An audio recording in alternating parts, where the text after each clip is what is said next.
بسم اللہ الرحمن الرحیم. میں ہوں ڈاکٹر عبدالجبار خان اور آپ دیکھ رہے ہیں doctor Abdul Jabbar Khan official YouTube.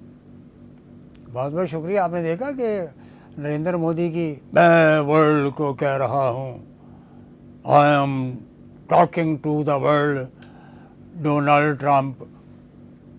یہ تو لیول ہے آپ کا. اور دوسری طرف جو گوہر آریہ ہے جنرل بخشی، یہ کیا یار، یہ بارکنگ لائک دا ڈاگس.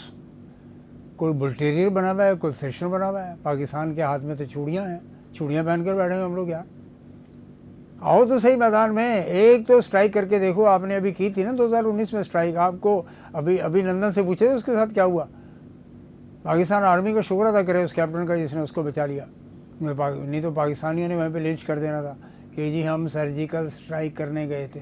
کون سی سرجیکل اسٹرائک؟ مسلسل جھوٹ پہ مبنی آپ کا نیریٹو. آپ کا نیریٹو اینٹی اسلام، آپ کا نیریٹو اینٹی کشمیر، آپ کا نیریٹو اینٹی پاکستان. اور کچھ آپ کو آتے ہی نہیں ہے سوائے اس کے کہ کیوں. وجہ یہ ہے سر کہ آپ کی پوری پالیٹکس، پورا narrative anti Pakistan, anti Kashmir, anti Muslims ہونے کی بنیاد پر ہی آپ اقتدار میں. اور آپ نے پورے اپنے لوگوں کو فینیٹکس بنا دیا. R S S, Vishwa Hindu Parishad, Bajrang دل، بی جے پی، یہ چاروں ایک ہی رخ ہیں. یہ ایک سکے کے دو رخ ہوتے ہیں، آپ تو ایک حصے کے چار رخ ہیں. چاروں رخ میں ایک سی شکل نظر آ رہی ہے کہ یعنی انتہا پسند دہشت گرد ہندو مہاسبھائی. پاکستان میں بھی ہندو رہتے ہیں، کرسچنز بھی رہتے ہیں، پارسی بھی رہتے ہیں، بڑی خوشی سکھ بھی رہتے ہیں، بڑے خوش رہتے ہیں. اس کا ثبوت کیا ہے کہ پاکستان نے کہا کہ ہندوستانیوں نکل جاؤ پاکستان سے، پاکستان سے چلے جاؤ. اور اس میں پرسونا نان گریٹا جو ہیں آپ کے جتنے بھی ڈیفینس اٹیچیز ہیں وہ بھی نکل جائیں. 30 سے زیادہ اسٹاف نہیں ٹھہر سکتے یہاں پر. وقت آنے پہ اس کو بھی گھٹ کر دیا جائے گا، کم کر دیا جائے گا. تو یہ آپ کے سامنے ہم نے کہا نہیں، سکھ یہیں رہیں گے. یاتری آئے ہوئے ہیں 20,000 کے قریب، یعنی سکھ یاتری آئے ہوئے ہیں. اور پنو سنگھ نے تو وہاں کینیڈا سے بیٹھ کر یہ کہا کہ جی ہم پاکستان کے شکر گزار ہیں. پاکستان کی ریاست سکھ مذہب اور سکھ حضرات کی، سکھ برادری کی دیکھ بھال کرتی ہے اور ان کی رہنمائی کرتی ہے اور ان کو فیسیلیٹیٹ کرتی ہے، سہولت کاری دیتی ہے ان کی مذہبی تمام رسومات کی ادائیگی میں. باقی رہا دریا کو چھیڑنے کا معاملہ، دریائے چناب ہو، جہلم ہو یا آپ کا سندھ ہو، چھیڑے تو صحیح. اعلان جنگ ہے، بالکل اعلان جنگ. ہم تیار بیٹھے ہوئے ہیں، کسی قسم کا ڈر نہیں ہے.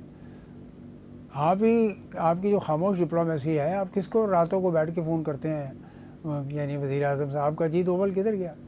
جب آپ جہاز سے اتر کے جا رہے ہیں دیکھا آپ نے کیا اس کو، یعنی ایسے لگ رہا تھا جیسے اس کی پینٹ پیچھے سے گیلی ہو چکی ہے.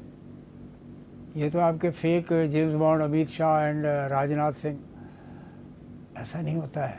آپ سیکھیں بنگلہ دیش کے انقلاب سے، سیکھیں کہ عوام کی آزادی کو آپ کچل نہیں سکتے. انہوں نے 1947 میں انگریزوں کے خلاف اور ہندوؤں کے خلاف جنگ کی. پاکستان بن گیا، مشرقی اور مغربی پاکستان.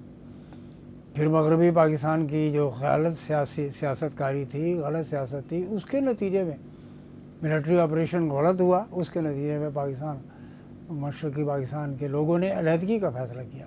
ٹھیک ہے، that was there independent opinion, what ever it is. Pakistan نے ریکگنائز کیا، بھٹو صاحب نے اس کو ریکگنائز کیا بنگلہ دیش کو. عوامی جلسے میں کھڑے ہو کر انہوں نے خطاب کیا تھا، یاد ہے آپ کو، نشتر پارک میں. اور پھر اس کے بعد انہوں نے دیکھا کہ حسینہ واجد نے پورا کا پورا بنگلہ دیش کی آزادی کا سارا خواب چکنا چور ہو گیا. اور انہوں نے ہندوستان کے ہاتھ میں واپس، یعنی جس سے 47 میں جنگ لڑی تھی وہی 71 میں. اور اس کے بعد یہ 2024 میں آپ نے دیکھا اگست میں نوجوان لڑکے، university boys, Nahid Islam and Abdullah and company, جو اس وقت ڈاکٹر یونس کے ساتھ کھڑے ہوئے ہیں. تو پاکستان کو جو بھی اختیار کرنے چاہیے تھے اقدامات، وہ بہت اچھے کیے انہوں نے، بہت صحیح فیصلے کیے. پریزیڈنٹ زرداری صاحب کو جو محسن نقوی صاحب ملے، انہوں نے بریفنگ دی ان کو.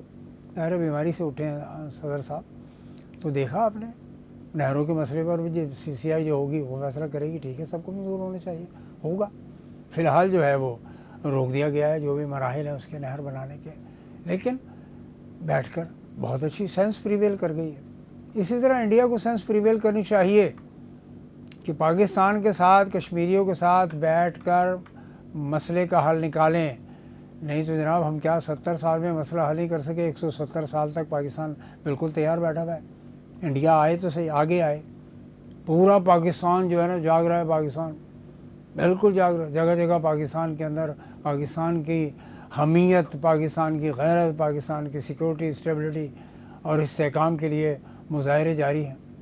یہاں تک کہ ہم تو غزہ کے مسلمانوں کے حمایت میں اسرائیل کے خلاف مظاہرے کر رہے ہیں۔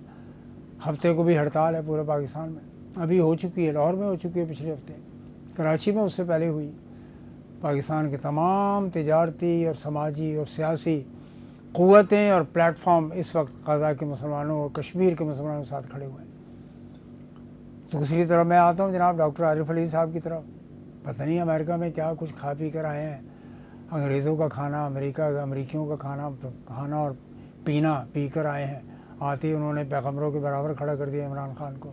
معافی مانگو یار، نہیں تو بلاسفیمی کا کیس کوئی نہ کوئی آپ پہ کر دے گا، پھر کہیں گے جی وہ دیکھیں انتہا پسندی کی بات ہو رہی ہے۔ آپ جو ہے اپنے آپ کو پیغمبر کے برابر عمران خان نہیں ہے، ہاں حضرت عمران کے نام پر اس کا نام ضرور ہے، وہ ہوتا ہے پیغمبروں کے نام ہو یا اللہ کے نام پر نام رکھتے ہیں، عبدل کے نام پر رکھتے ہیں لوگ۔ اینی وے تو معافی مانگیں، اس میں بہتری، اس میں ہی آپ کی بہتری ہے۔ باقی سیاسی باتیں جو ہے نا کسی اور وقت ہوں گی، اس وقت پاکستان کو اسٹیبلٹی، سیکیورٹی، انٹیگریٹی، یونٹی، یہ سب کے سب مٹھی بند پاکستان، مٹھی بھر اتحاد کے ساتھ، یعنی مٹھی بھر پاکستانی نہیں ہے، بہت طاقتور ہے لیکن مٹھی کی طرح بالکل ایک یکمشت اور مکہ بن کر۔ پاکستان زندہ باد۔